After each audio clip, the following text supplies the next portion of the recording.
I don't know about you, but I started buying vintage lenses because they're a relatively cheap way of trying prime lenses at different focal lengths, and the old fast 50s in particular are significantly faster than kit zooms.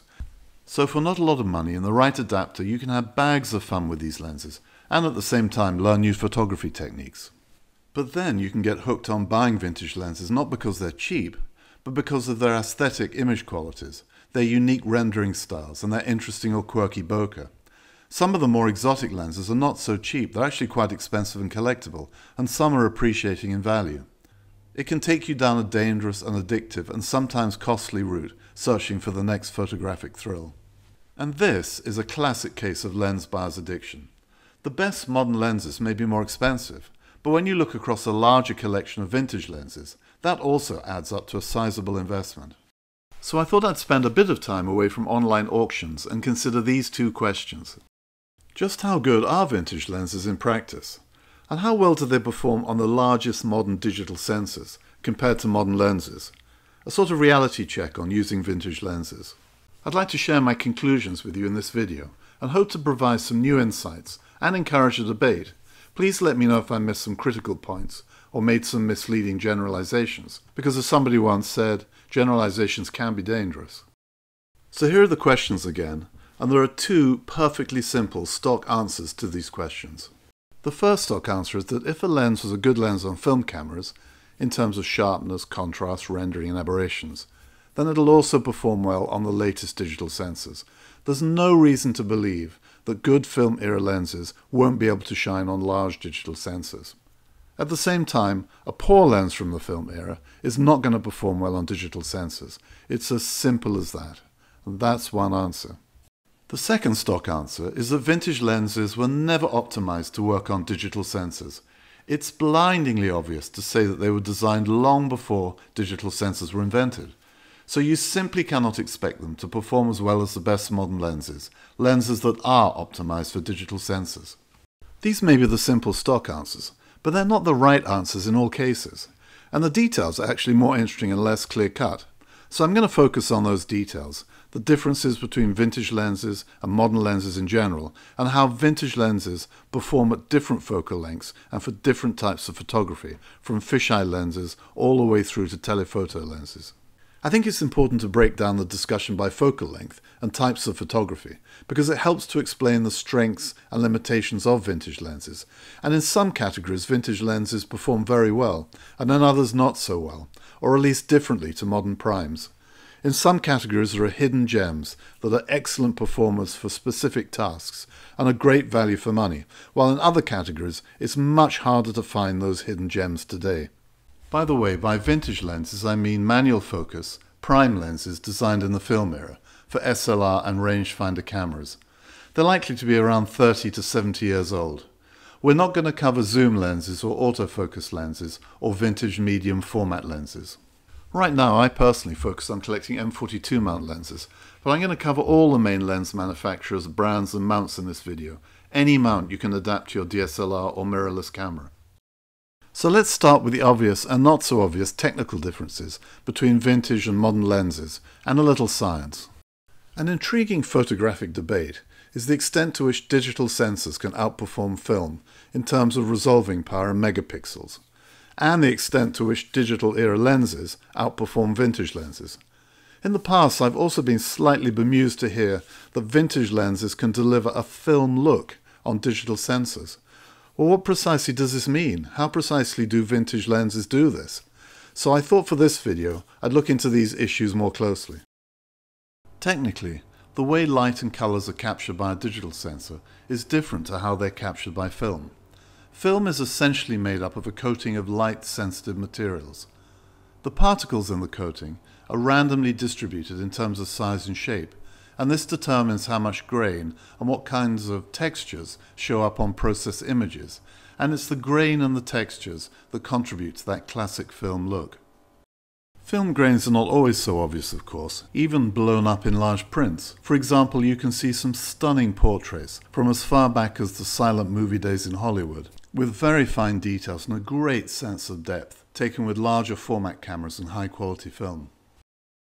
On a digital sensor, the light and colours are captured by an array of millions of tiny pixels.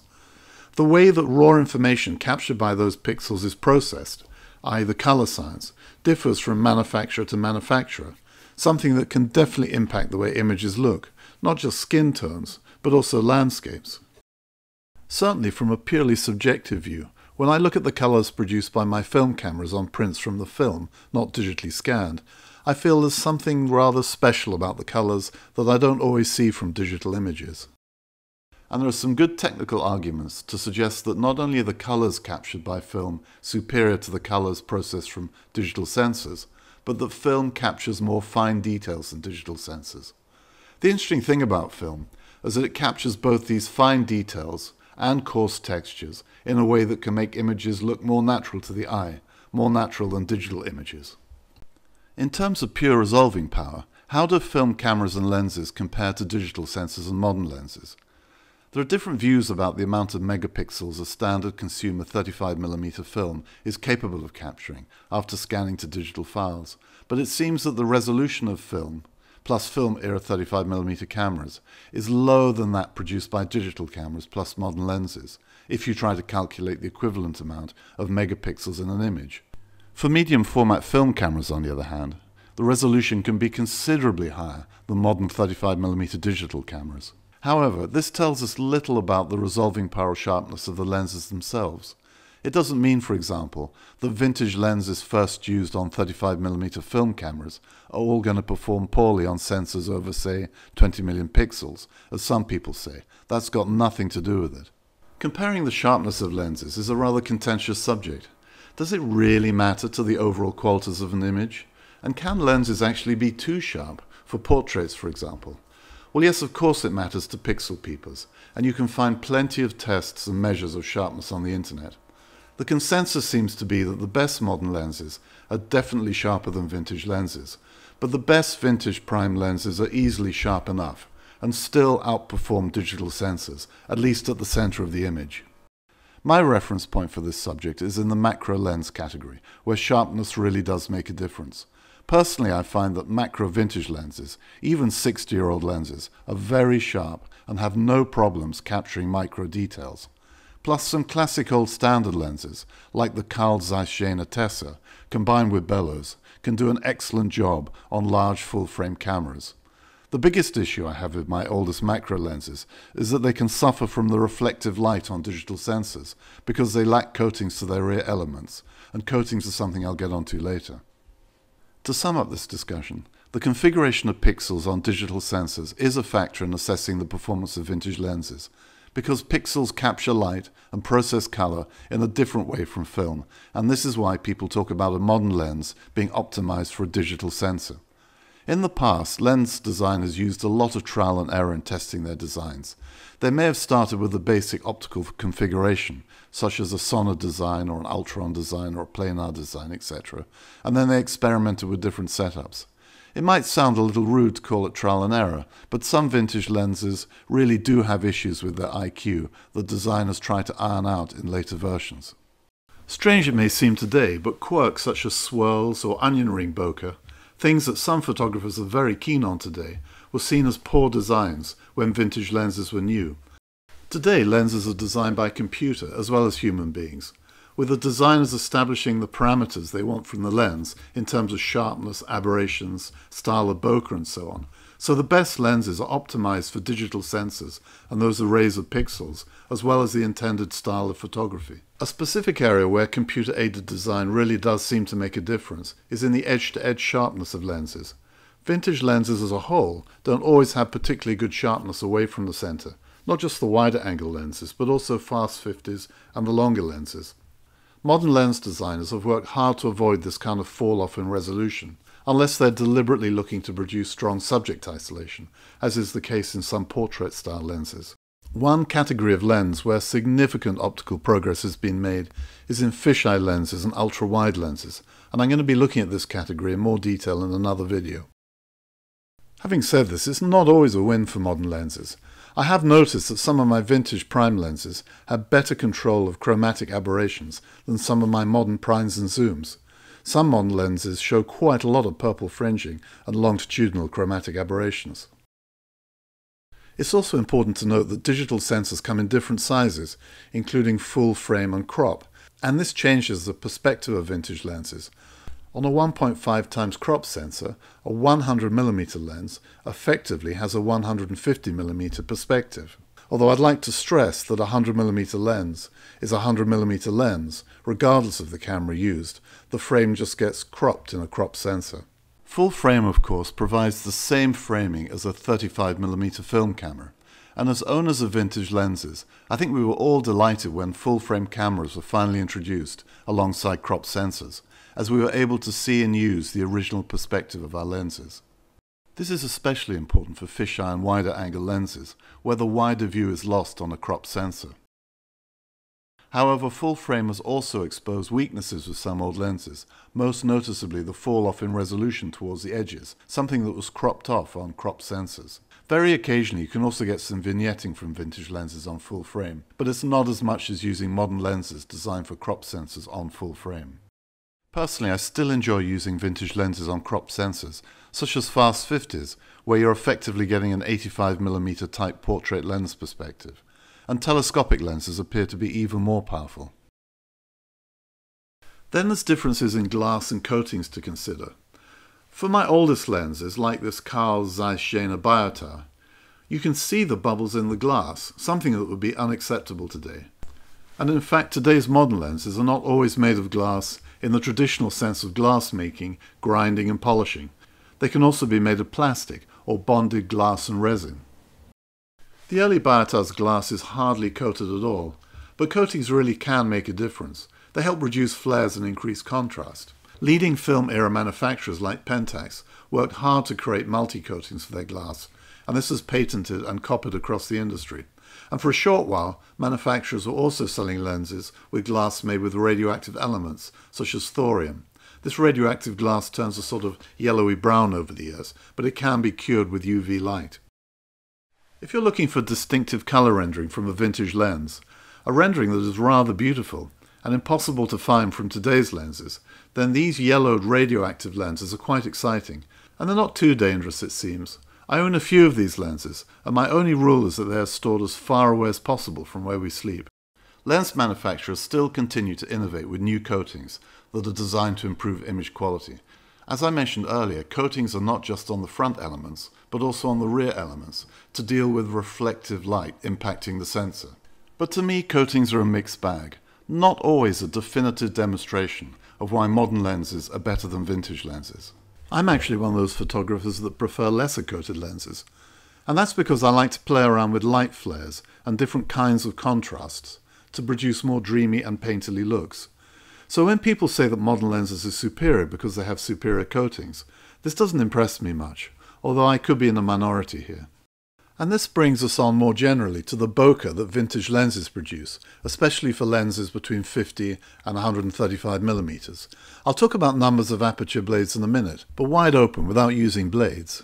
Some vintage lenses produce wonderful bokeh with real character. Indeed, one of the joys of collecting and using vintage lenses is the wide variety and eccentricities of bokeh characteristics you can find, from ultra-smooth to organized swirls to chaotic and busy, with a great variety of effects that's hard to find across modern lenses or recreate with post-processing. Lens functions are clearly quite different between vintage and modern lenses. Modern lenses have electronic communications with cameras, with autofocus, auto-exposure and so on. If you're brave enough to open up a modern lens, you'll see the electronics and circuit boards inside the lens. In contrast, if you open up a vintage lens, as I did recently with this Auto Yashino, it's all very simple inside. The electronic functionality or otherwise of a lens doesn't really tell us a lot about how the lens performs optically. However, it does make a big difference for the speed and accuracy of focus and exposure control, and that in turn can impact how good your photos are straight out of the camera. There are definitely situations where I prefer a modern, fast, autofocus lens with accurate auto exposure to trying to do all this manually. When I'm taking photos of my kids or pets moving around, or for sports photos, for example. Ever since I started to use cameras, Sony cameras for example, with excellent autofocus and tracking, and the advantages this brings, I've been conscious that even my very best vintage lenses are pretty worthless if I miss the focus, and I'd rather have a well-focused image than a beautifully rendered but out-of-focus image. Aperture rings and blades are another physical feature of lenses. The design and number of aperture blades differs considerably across different lenses. The number of blades can vary from as many as 20 down to 6 or even 2, and the blades themselves can be relatively straight or curved. It doesn't always help to generalize about trends in blades design. However, modern lens designers seem to be focused on reducing ugly straight line hexagons or octagons or whatever, and making sure there are no onion rings in out-of-focus areas. And this requires more sophisticated aperture designs than those on vintage lenses. Vintage lenses can have all sorts of interesting and sometimes ugly artifacts created by aperture blades, including, for example, these saw-tooth Bokegons, a feature of some vintage macro lenses.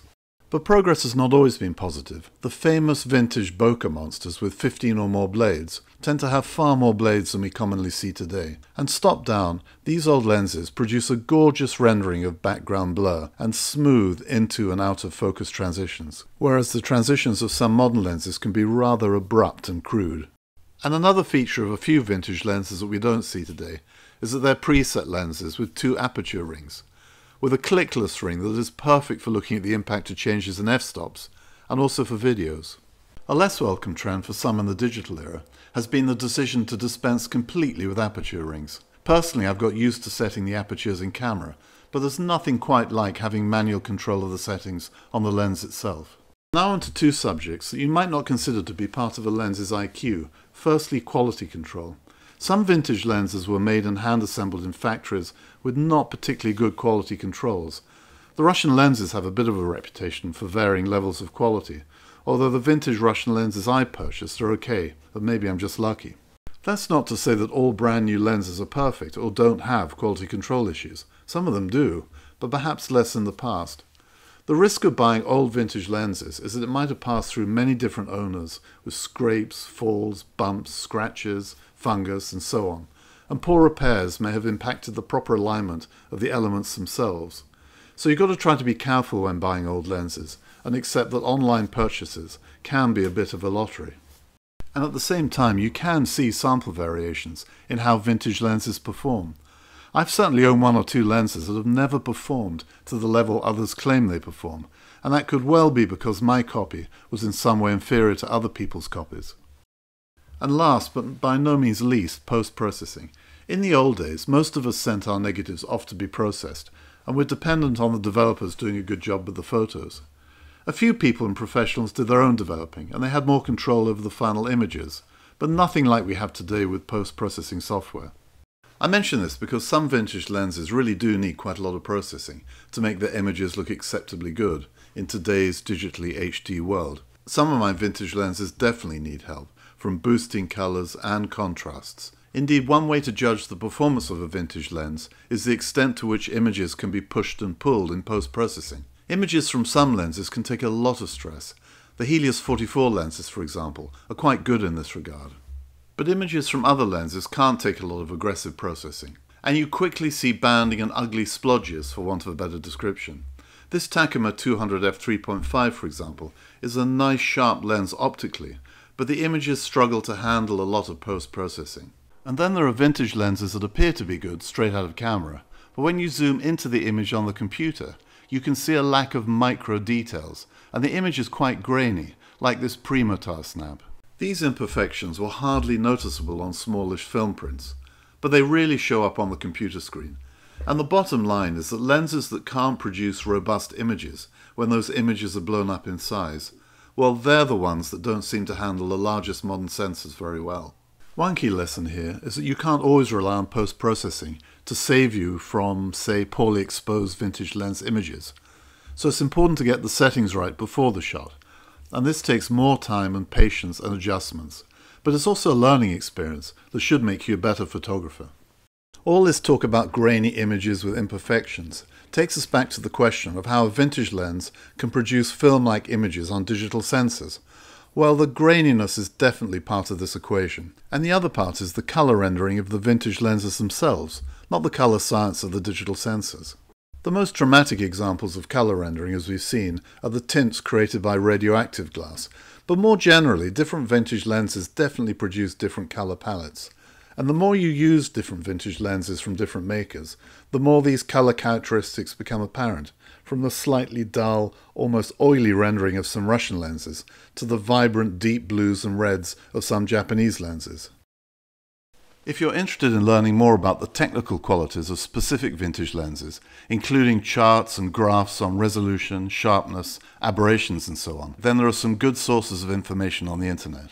You can search specific lenses, and one I've enjoyed reading recently is this test of a Helios 40-2 on optical limits. The lens was only given 2 stars for optical performance. It was described as no good technically. But for people on a budget who want to explore the ultra-large aperture world, it was awarded 5 stars. And then this test of the expensive and much sought-after Carl Zeiss Ultron 50 f1.8 by Wavechaser. I can't help but agree with Wavechaser's conclusion that this is a special and spectacular little old lens. Wavechaser goes on to say that forcing modern attributes on it, trying to make it stay relevant to date, or even make it compare with the latest optics, is an unfit and unfair thing to do. That is not where it belongs. And this is a good message to conclude with. In general, vintage primes do not perform as well on the largest digital sensors as modern digitally optimized prime lenses, but they have their own strengths, including an attractive and distinctive film-like look, especially when the images are slightly grainy, and colors that have an undoubted charm. And some prime lenses can render images that modern lenses cannot produce, or dare not produce, including, for example, swirls and bubbles and onion rings and flares. Older vintage primes with less effective coatings let in more flares and light leaks, and this can help to increase the dreaminess of images and produce beautiful painterly bokeh. While the kind of softness towards the edges we see from some vintage lenses, this can actually increase the 3D look of images. Plus there's the sheer enjoyment of using a beautifully engineered all-metal and glass instrument. And these are probably good enough reasons to try these lenses. Just don't expect superior, digital-era, high-definition performance. And most importantly of all, to return to where we started, they can be a much lower-cost way of trying out different styles and focal lengths. So that's the end of my reality check on vintage lenses. I'll also be posting videos about vintage lenses in each of these different categories, looking at how well specific vintage lenses perform against modern lenses and identifying some hidden gems. Anyway, I hope you enjoy watching this video and the other videos, and please remember these are only my opinions. I'll be very interested to hear whether you agree with them or not. If you haven't already subscribed to my channel, please do, and if you'd like to see some more of my vintage lens photos, then you can find them on Flickr.